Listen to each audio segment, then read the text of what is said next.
हाय मेरे भेड़ बकरियों, जैसा कि आप देख सकते हो, थोड़ा हुलिया बदल दिया है। थोड़ा सा, थोड़ा नहीं एक्चुअली बहुत, मतलब उबला हुआ अंडा दिख रहा हो, बसा हुआ घर उजाड़ दिया मैंने। Anyways, the reason for this is कि मैं जब हर रात को सोने जाता था या जब मैं सुबह उठता था और मैं मिरर में देखता था, तो आई फेल्ट लाइक ये बहुत डिप्रेसिंग है, ऐसे जंगली बियर्ड, बड़े बाल, एंड खुद को देखता था ना, तो थोड़ा डिप्रेसिंग लगता था, थोड़ा नेगेटिव वाइब आता था। इट्स नॉट बिकॉज कि वो है वैसा कुछ, इट्स बिकॉज मैं रोज देखता था तो ऐसा लगता था। तो आई रियलाइज, वैसे मैं ये करता रहता हूँ, I change my appearance now and then, I change everything I do, ऐसे बीच बीच में पैटर्न वाइज, बिकॉज अपने ब्रेन को चेंज पसंद है। वो जो एड्रेनलिन रश होता है ना, इसे सडनली कुछ आ जाए, सडनली कुछ अलग दिखने लग जाए, सडनली कुछ पैटर्न बदल दो आप कुछ करने का, तो अपने ब्रेन को ट्रिगरिंग लगता है कि भाई ये तो कुछ नया है, कुछ तो ये है, इसमें थोड़ा ध्यान देना पड़ेगा। तो that is why change is important. आप भी कुछ चेंज करो। वैसे मैंने सिर्फ इतना ही चेंज किया है, बाकी तो लाइक तेरे नाम दिख रहा है, सलमान खान का तेरे नाम, है literally look like that. But anyways, भाई क्या मस्त दिख रहा हो ऐसे शक्ल के हिसाब से, तो I I I actually am pretty. I not pretty, that sound so gay, I am not gay. I can say, भाई मैं तो हैंडसम भी नहीं लग रहा, सच में गे लग रहा हूँ। एनीवेज, द थिंग इज, आप प्लीज चेंज लाओ। Change as in, sit in front of the table जहां आप रेगुलरली बैठते हो। अगर आपको बहुत महीने से आदत हो गई है वहां बैठने की, तो आपका ब्रेन काइंड ऑफ सैचुरेटेड हो गया है, इसीलिए आपका मन नहीं लग रहा है वहां पे। तो change the place you study. Table उठा के कहीं और दीवार पे कहीं और दीवार से सपोर्ट पे लगा दो, किसी और रूम में लगा दो। या अगर आप आपका बेड अगर नॉर्मल जगह पे है तो उसको शिफ्ट कर दो कहीं पे। तो आपका जब ब्रेन एक चेंज एसोसिएट करता है ना, उसको अच्छा लगता है। Like when you go to a new city, तब आपको समझ आता है कि okay this is something new, new faces and new people, and transport वगैरह अलग है, बसेस अलग है। ये सब चीजें थोड़ी ब्रेन को लगा कॉन्शियसनेस में डालती है कि भाई थोड़ा अलर्ट भी रहो, एंड थोड़ा समझो चीजों को, हर एक चीज पे फोकस करना पड़ेगा। तो वो एसोसिएटेड चेंज बहुत इंपॉर्टेंट है।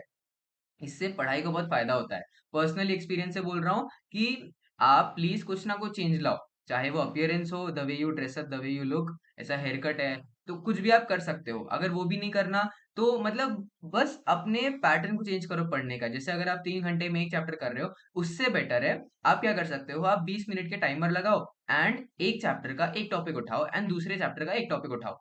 पहले 20 मिनट में वो एक चैप्टर का एक टॉपिक करो, एंड नेक्स्ट 20 मिनट में अगले चैप्टर का वो एक टॉपिक करो। ऐसे ऑल्टरनेट चैप्टर वाइज करते जाओ, तो क्या होगा ना इसमें, मतलब ऐसा नहीं होगा कि इमेजिन, कभी कभी क्या होता है, हम कोई चैप्टर पढ़ते हैं, तो हम पढ़ते पढ़ते लॉस्ट हो जाते हैं। तो वो 3 घंटे में आपका efficient time is mostly 1.5 hours.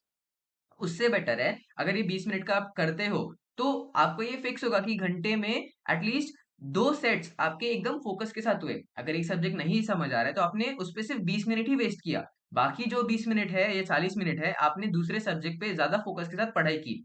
तो आपका टाइम यूटिलाइज भी हो रहा है, आपके एक साथ दो अलग अलग चीजें कवर भी हो रहे हैं, और आपका ब्रेन सैचुरेट नहीं हो रहा, आपका ब्रेन बोर नहीं हो रहा। अभी जैसे केमिस्ट्री की एनसीईआरटी हो गई, या कोई और फिजिक्स की एनसीईआरटी हो गई, फिजिक्स की एनसीईआरटी इंपॉर्टेंट नहीं है, बट कोई भी ऐसी बोरिंग बुक होगी जिसका कलर प्रिंट एकदम ब्लैक है, बहुत बोरिंग दिखता है, कोई पिक्चर्स नहीं है उसमें, तो बोर होता है। 2-3 पेज के बाद ना माइंड भी बोलता है यार क्या फालतू चीज पढ़ रहा है। जैसे एनसीईआरटी आप 15-20 बार पढ़ चुके हो ऑलरेडी, तो वो सेम पेज खोलना, वो हाईलाइटेड पॉइंट्स वगैरह देख के आप सैचुरेट हो जाते हो। तो दैट इज द रीजन, ये 20 मिनट्स का पैटर्न अपनाओ, and it would help you really very well, बहुत अच्छे वे में हेल्प करेगा। तो प्लीज डू इट। मेरा ये पॉइंट इतना ही था कि प्लीज चेंज लाओ। चेंज इंपॉर्टेंट है, change can make you do a lot of things in a better way. जो आप नॉर्मल रेट पे कर रहे हो, शायद ऐसा भी हो जाए कि चेंज की वजह से आपका वो नॉर्मल रेट डबल हो जाए। अगर आप 20 मिनट्स में एक टॉपिक कर रहे हो, तो शायद ये इस पैटर्न की वजह से 20 मिनट्स में आप 2 टॉपिक करो। पहले अगर आप 20 मिनट्स में सिर्फ 10 क्वेश्चन कर पा रहे थे, तो शायद आप 15 क्वेश्चन कर पाओ। तो the main point is, please bring a change, ऐसा चेंज जो आपके फायदे में हो, एंड मेक श्योर वो किसी और को हार्म ना करे, मेक श्योर वो आपके लिए ही हो और आपका फायदा हो, किसी और का नुकसान भी ना हो, और अगर दूसरे का फायदा है तो और भी अच्छी बात है। तो these things play a very important role in studying, and in an aspirants life. तो please do this, and best of luck, and और क्या बोलूं भाई, जो भी है, I will get use to this. लोग भाई, लोगों को सरप्राइज करना है, अभी देखते हैं क्या होगा। एनीवेज, स्टे ट्यून्ड, देखेंगे क्या होगा।